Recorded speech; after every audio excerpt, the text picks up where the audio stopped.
우리가 히브리서 말씀을 계속 보고 있습니다. 지난 시간에 이어서 오늘 히브리서 2장 14절로 18절 말씀을 통해서 인간의 운명이라는 제목으로 하나님의 말씀을 함께 나누려고 합니다. 지난 시간 제가 예화를 들면서 애완동물이라는 이야기를 했는데, 애완동물이라는 단어가 좀 생소하신 분도 있었던 것 같아요. 애완동물이 뭐냐면 저게 애완동물입니다. 예. 또 넘겨보세요. 예. 한 장 더 있죠? 예. 얘네들을 보고 애완동물이라고 하는데요. 요즘은 또 이 말 자체도 사용을 안 하고 요즘은 반려동물이라는 말을 사용합니다. 한평생 같이 사는 동물, 그런 의미로 사용합니다. 그렇게 사용하다 보니까 자기네들이 개인지 사람인지 잃어버리고 살아요.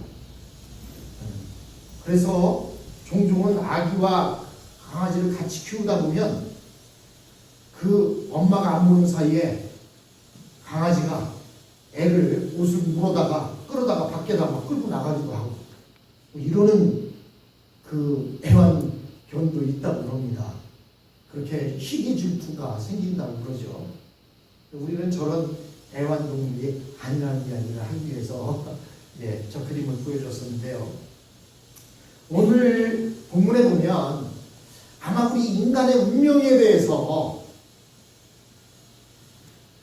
오늘 본문처럼 생생하게 잘 표현해 놓고 있는 곳을 만나기가 쉽지 않다라는 생각을 해보게 됩니다.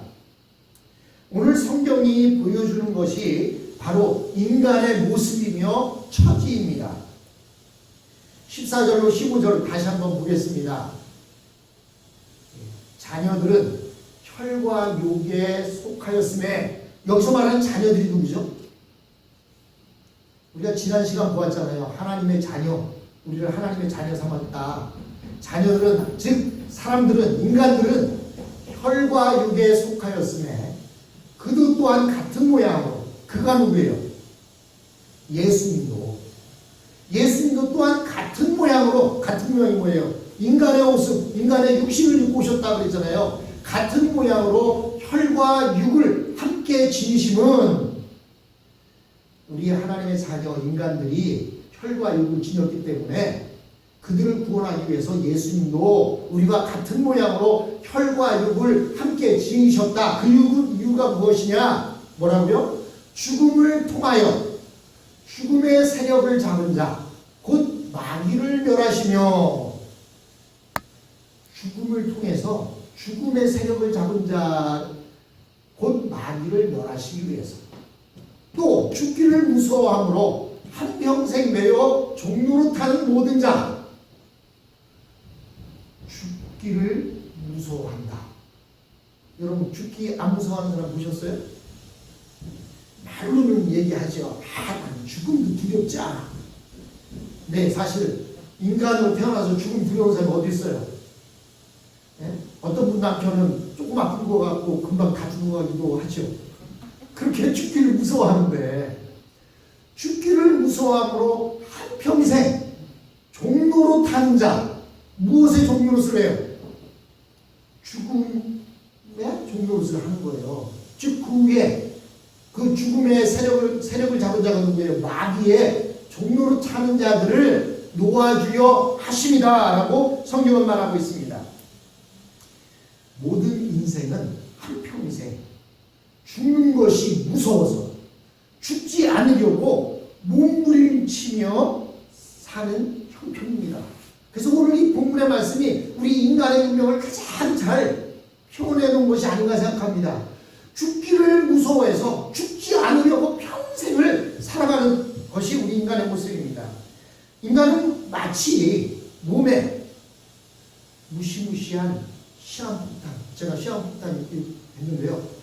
저 시한폭탄을 여러분 영화에 보면 종종 악당들이 선한 사람 몸에다가 시한폭탄을 딱 불줄 말아놓고 저렇게 시간을 6분 39초 네요.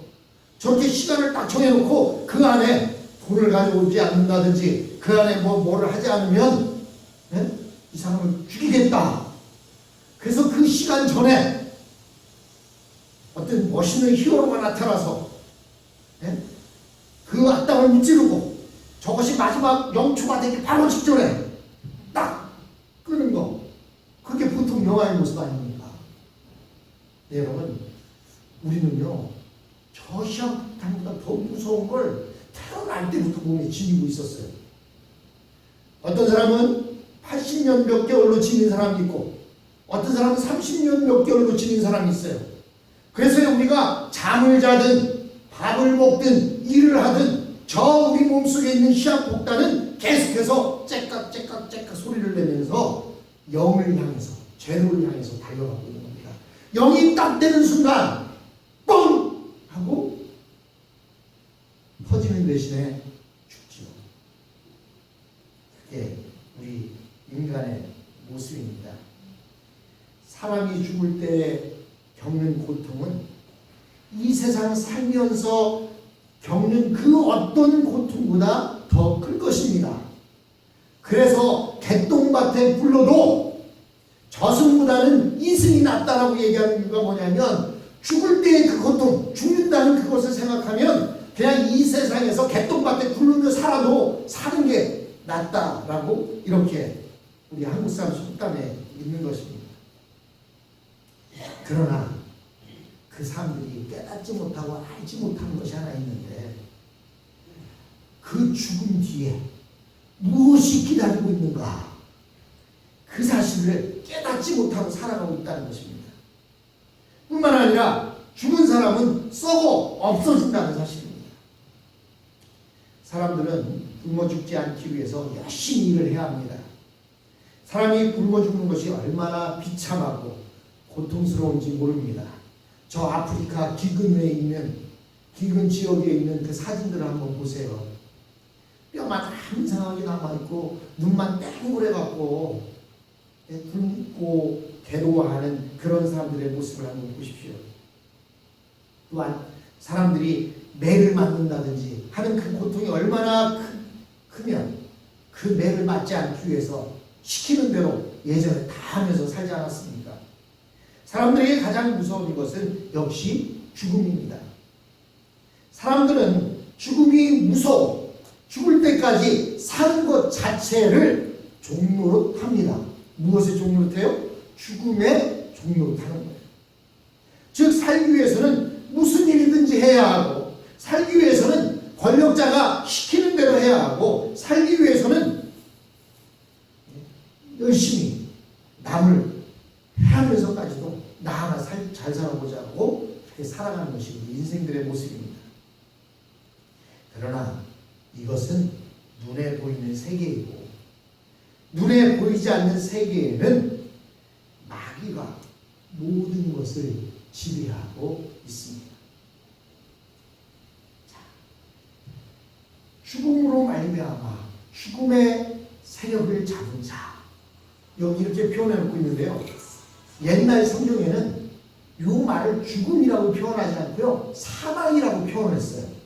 그래서 어떻게 표현이 되어 있냐면, 사망으로 말미암아 사명의 세력을 잡은 자, 곧 마귀를 없이 하시며, 이렇게 이야기했어요.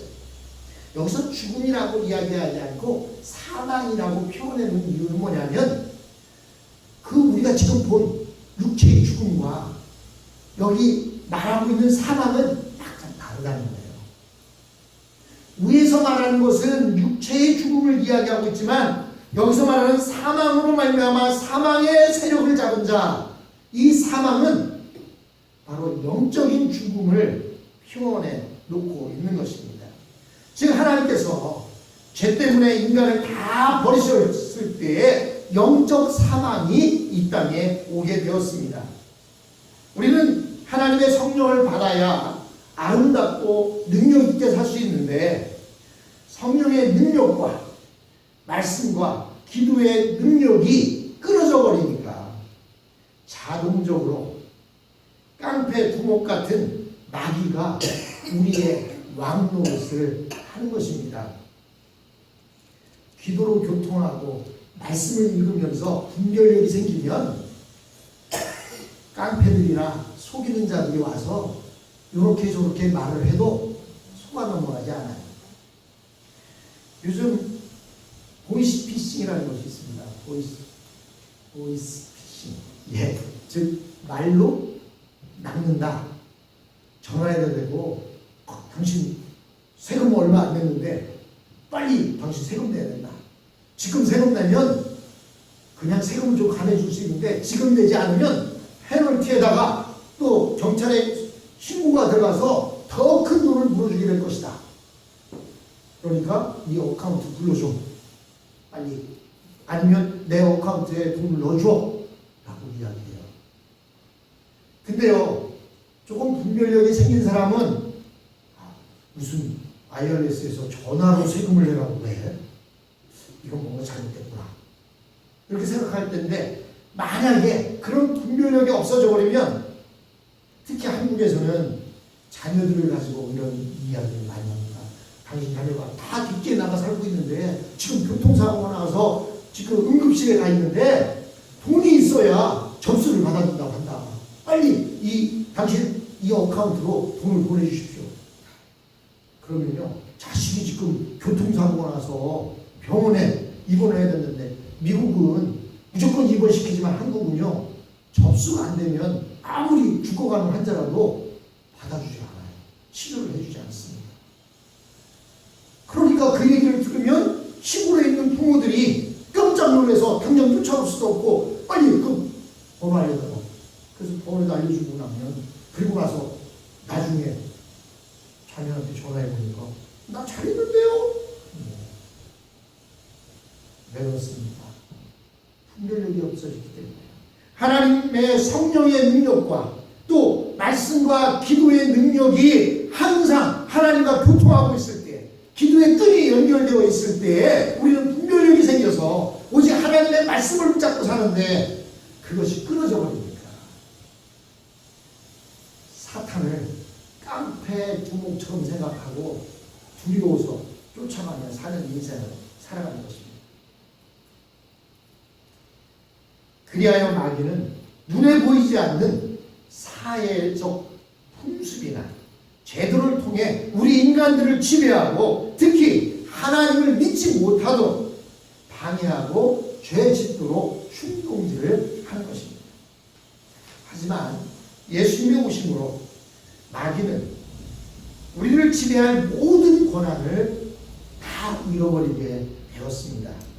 이제는 마귀는 단 한 사람도 지배할 수 없게 되었습니다. 단지 마귀는 그 사실을 모르는 사람들에게 거짓말로 사람들을 속여서 지금도 지배하고 있는 것입니다. 마귀의 세력은 이미 다 예수님 오심으로 끊어졌습니다. 그런데도 그 예수님이 오셔서 우리를 구원해 주었다는 사실을 알지 못하기 때문에 그 사실을 알고 마귀는 속여서 지금도 자기가 엄청 권세를 잡고 있는 것처럼 이렇게 하고 있는 것입니다.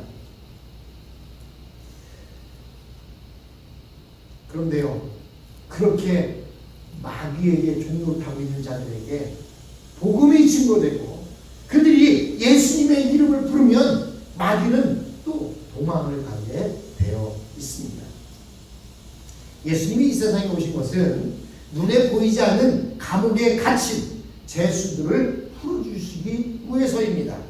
예수님이 십자가에서 죽으셨을 때 온 땅을 가두고 있는 수용소의 철망이 무너지게 되었습니다.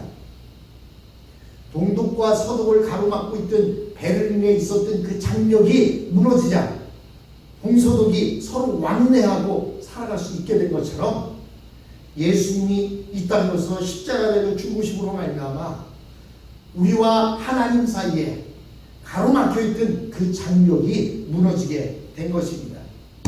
여러분, 구약 출애굽 때 모세의 지도 아래 약 200만 명이 되는 사람들이 애굽을 탈출했습니다. 엄청나게 많은 숫자였지요. 그러나 예수님의 십자가는 200만 명이 아니라 온 세상을 가두고 있는 마귀의 철망을 모두 무너뜨린 것입니다.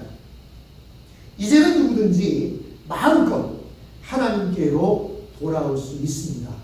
동과 서를 가로막았던 그 장벽이 무너지니까 이제는 마음껏 서독 사람들도 동독으로 또 여행을 할 수 있고 가족을 만나러 갈 수 있을 뿐 아니라 동쪽에 있는 사람들도 자유롭게 왕래를 할 수 있는 것과 마찬가지입니다. 그것을 막는 자들은 하나님께서 모세의 지팡이보다 더 강한 지팡이로 그들을 치실 것입니다. 오늘은 위대한 해방의 시대입니다. 누구든지 죄에서 해방될 수 있고 미신에서 해방될 수 있습니다. 예수님은 마태복음 11장 28절을 통해서 말씀하십니다. 수고하고 무거운 짐진 자들아 다 내게로 오라.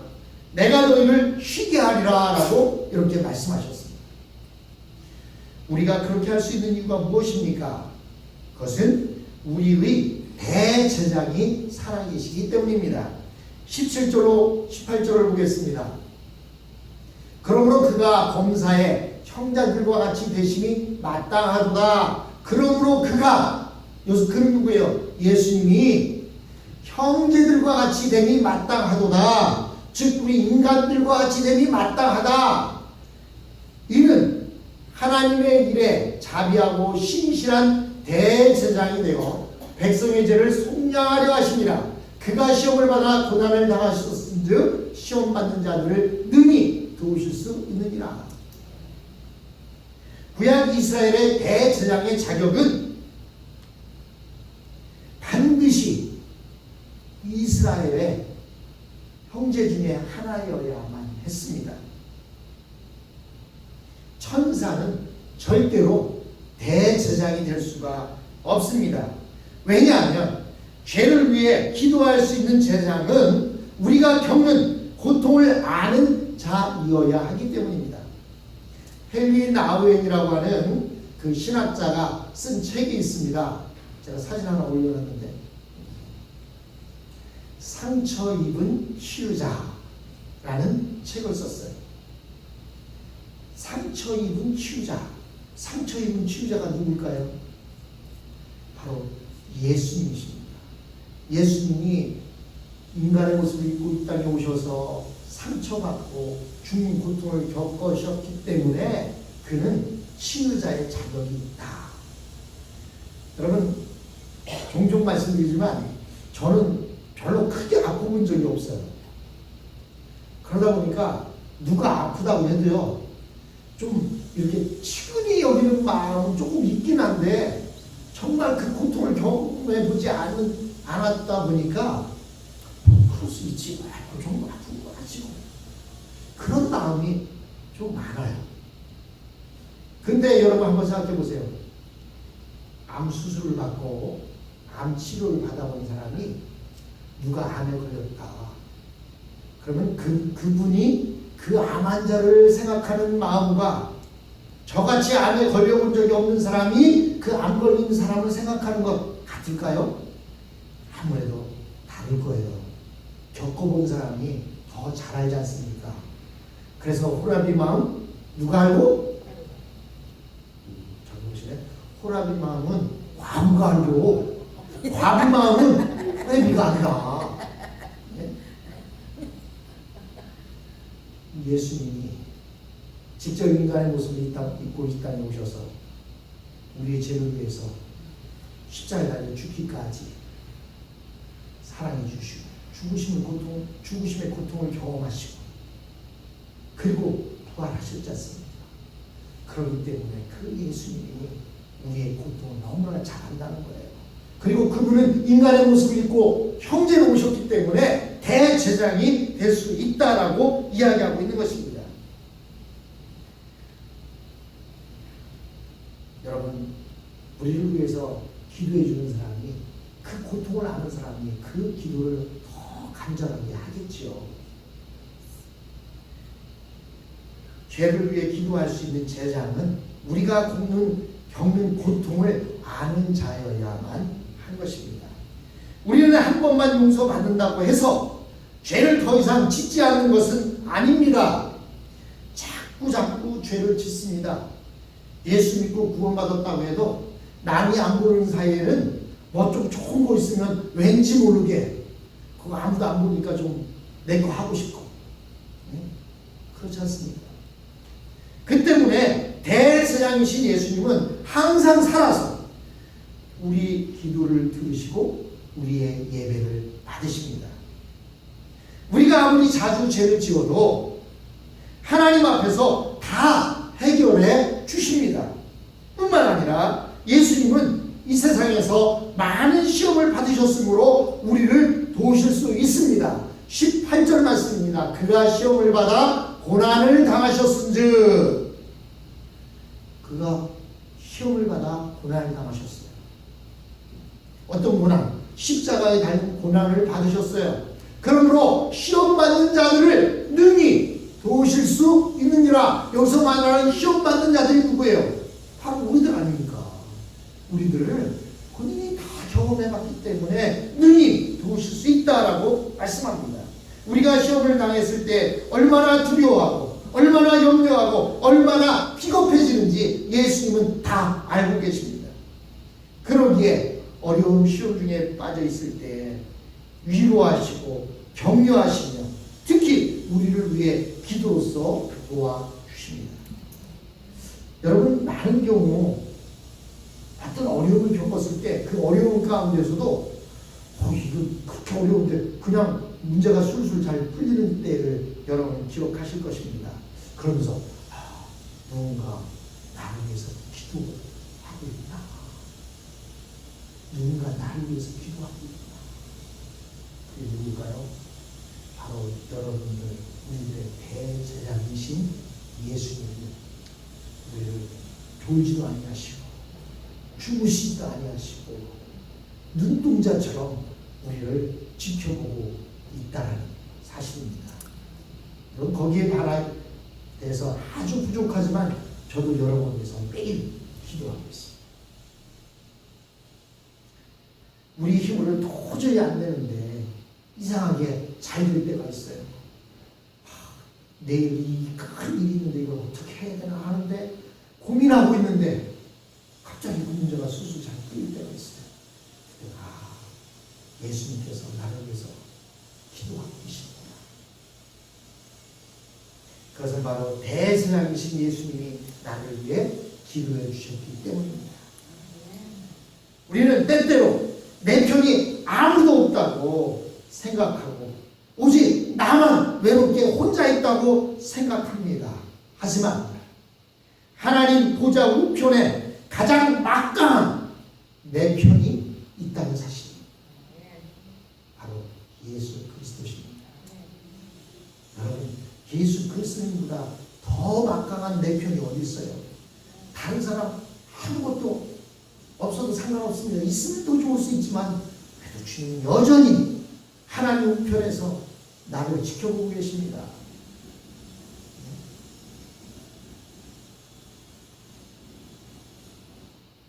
그분이 우리를 위해 기도하시면 어떤 시험도 우리는 이길 수 있습니다.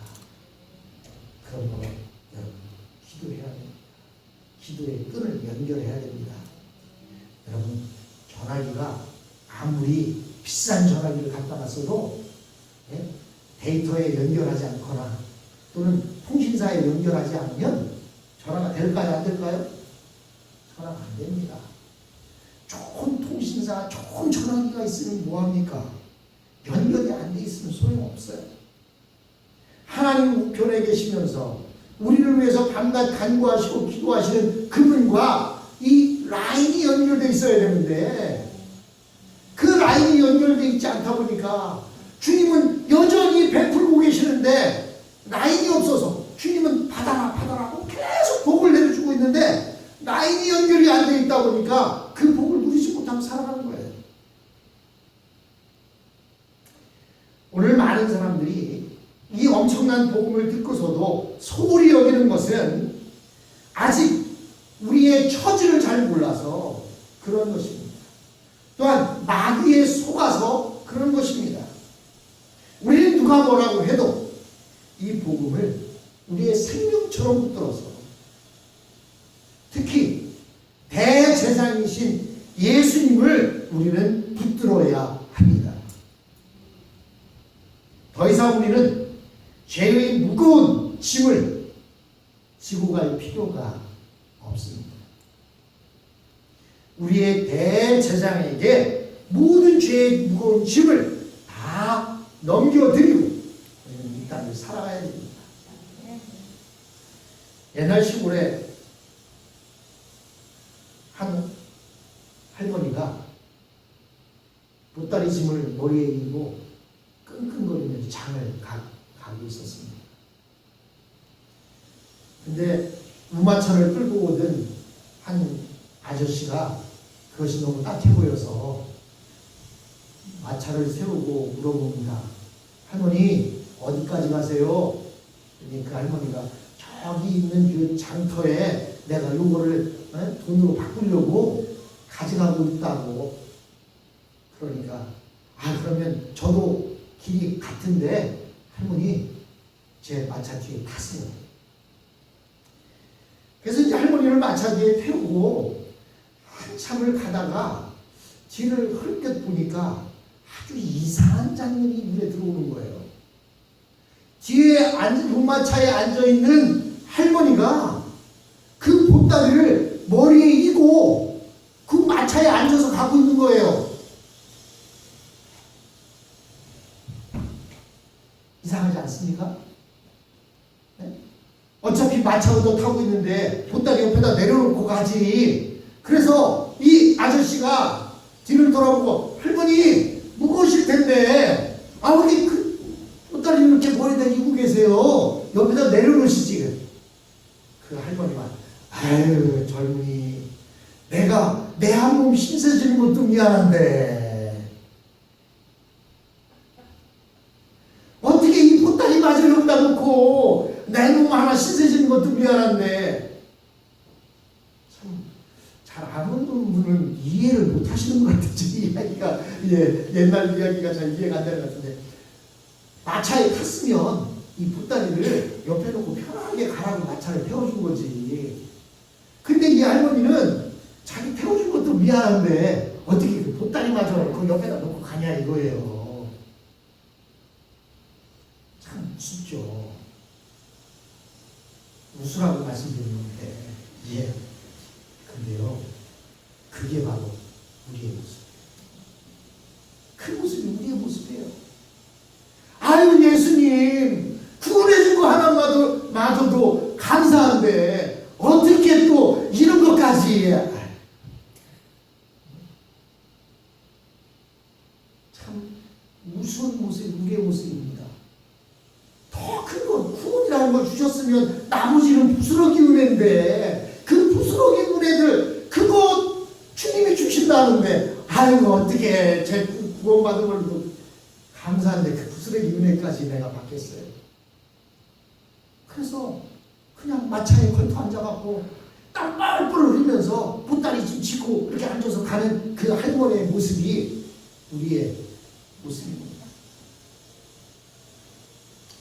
여러분 이제 우리는 대제사장에게 모든 죄의 짐을 다 넘겨드리고 시험 가운데 능히 이길 수 있도록 기도로 도움을 간구하는 저와 여러분이 되었으면 합니다.